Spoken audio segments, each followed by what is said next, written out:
pessoal, tudo bem? Vamos dar continuidade aos nossos estudos sobre a LINDB? Hoje nós falaremos dos parágrafos do artigo 7º. A gente viu na aula passada as 4 esferas da nossa vida que são regulamentadas pela lei do domicílio, que, de acordo com o artigo 7º da LINDB, não se aplica aquele critério da territorialidade, e sim aplica-se o critério complementar do domicílio. São 4 situações, relembremos aí: começo e fim da personalidade, nome, capacidade e direito de família. Os parágrafos do artigo 7º complementam aí, trazendo situações específicas envolvendo essas esferas da nossa vida. O parágrafo 1º do artigo 7º, por exemplo, regulamenta o casamento celebrado no Brasil.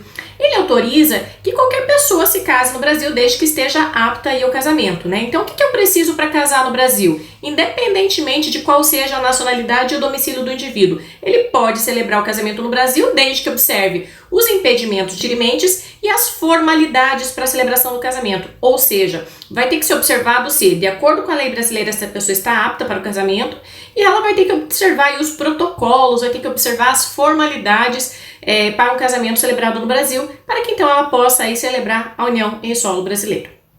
O parágrafo 2º da LINDB, do artigo 7º da LINDB, trata do casamento consular. O que é o casamento consular? É o casamento celebrado perante autoridades diplomáticas ou consulares de qualquer país.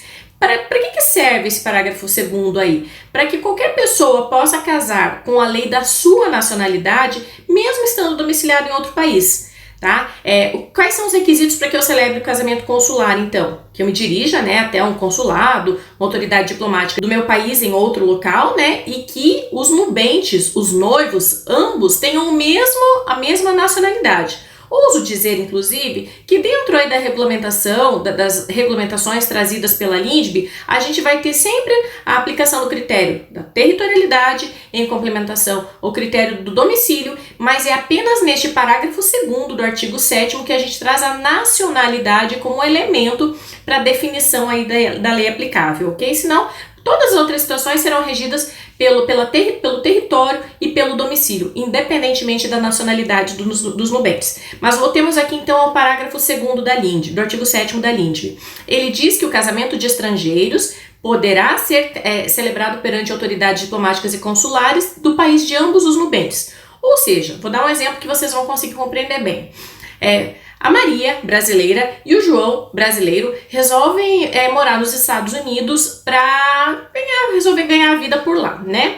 E lá eles querem se casar, mas eles querem se casar de acordo com a lei brasileira, tendo em vista que ambos são brasileiros. Neste caso, basta que eles procurem aí uma autoridade diplomática ou consular para que façam o casamento consular, um casamento em solo americano, mas observadas e aí regidos pela lei brasileira, certo? Outro exemplo. 2 argentinos que morem aqui no Brasil e queiram se casar aqui no Brasil de acordo com as leis argentinas. É possível? Sim. Basta que procurem então a autoridade diplomática ou consular e casarão-se então em solo brasileiro, mas vinculados, observados, obedecidas à lei do seu país de origem, que neste último exemplo é a Argentina. Ok? O parágrafo 3º e o parágrafo 4º eu vou explicar eles junto, porque eles têm a mesma regra de solução. Eles falam de situações diferentes, mas a regra para solucionar é a mesma. O parágrafo 3º trata aí dos casos de invalidade do casamento, né? Quando uma pessoa quer reconhecer a invalidade do casamento, casou-se com um indivíduo de outro domicílio, de outra nacionalidade, e aí ele quer saber qual é a lei aplicável para invalidar o casamento. Um problema semelhante que tem a mesma solução é o parágrafo 4º, que regulamenta o regime de bens.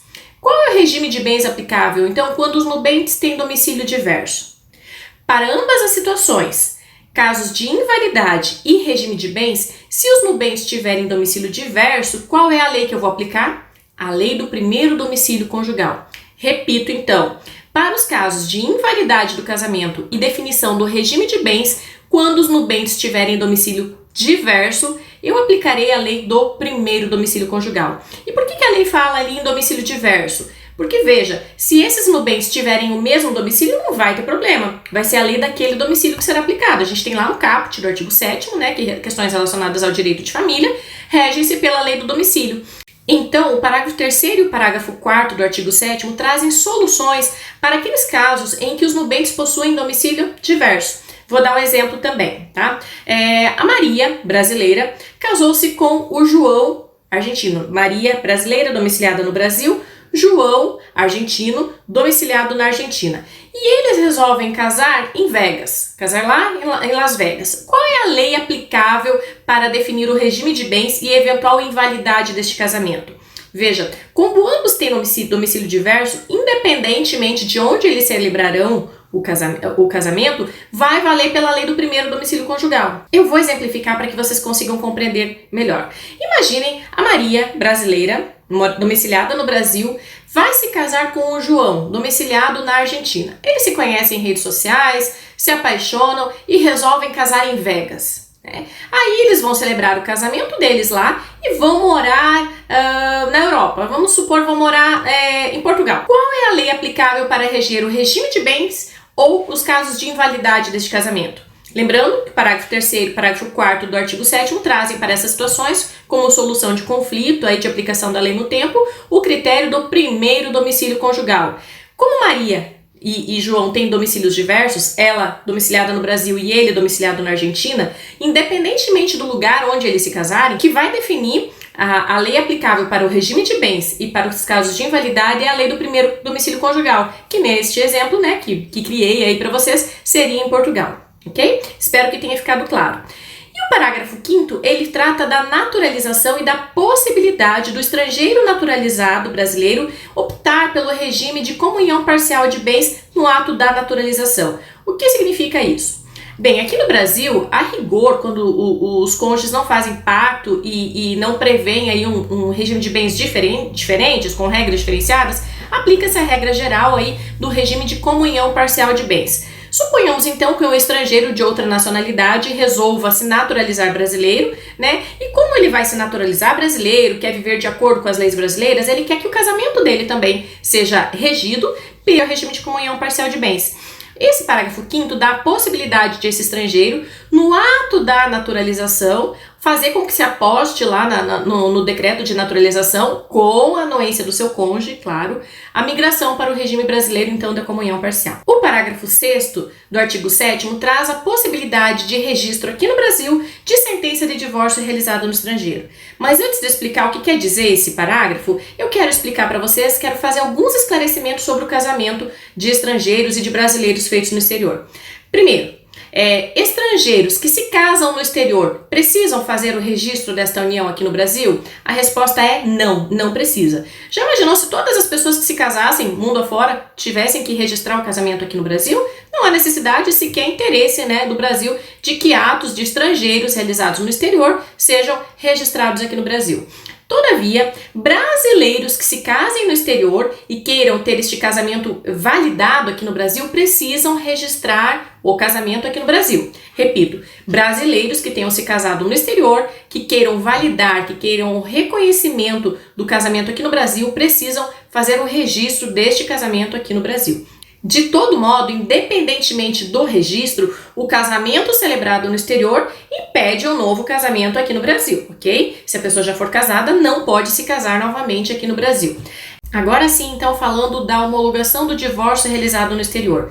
Se qualquer um dos cônjuges ou ambos forem brasileiros e se divorciarem no exterior, eles podem requerer que este divórcio seja homologado e passe a ter validade aqui no Brasil também, certo? O parágrafo 6º, então, traz as regras para homologação desta decisão e ele fala primeiro o seguinte, que somente poderá ter validade a homologação desse divórcio se já tiver decorrido aí 1 ano após a sentença ou então 2 anos da separação de fato. A Maria Helena Diniz disse que este parágrafo 6º da LINDB está tacitamente revogado, porque antigamente aqui no Brasil, para eu fazer o divórcio, eu tinha que ter uma separação judicial há 1 ano ou uma separação de fato há pelo menos 2 anos para conversão da separação em divórcio. Como aqui no Brasil eu não exijo mais esses prazos, seja para divórcios realizados aqui, de brasileiros ou de estrangeiros, ela diz que também, então, diz a Maria Helena, que também este prazo aí de 1 ano de separação judicial ou 2 anos de separação de fato exigidos no parágrafo 6º do artigo 7º da LINDB também são dispensados, ok? Dando continuidade, o parágrafo 7º fala sobre o domicílio da família. E olha só, que curioso, Que o domicílio do chefe de família se estende ao cônjuge e aos filhos não emancipados. Hoje, para a gente atualizar esse artigo, vamos trocar aí a expressão chefe de família, né, para o domicílio conjugal, né? O domicílio conjugal, ou seja, o domicílio do marido estende-se à mulher e da mulher ao marido, então o domicílio estende-se ao outro cônjuge e aos filhos não emancipados. E por fim, o parágrafo 8º do artigo 7º da LINDB regulamenta o domicílio daquelas pessoas que não têm uma residência fixa. Caso, por exemplo, aí dos nômades, dos artistas de circo, né, que estão sempre viajando de cidade em cidade. Como eles não têm uma morada fixa, serão considerados domiciliados onde forem encontrados. É o que está estampado aí no parágrafo 8º. Espero que tenham gostado. Encontro vocês na próxima aula, pessoal!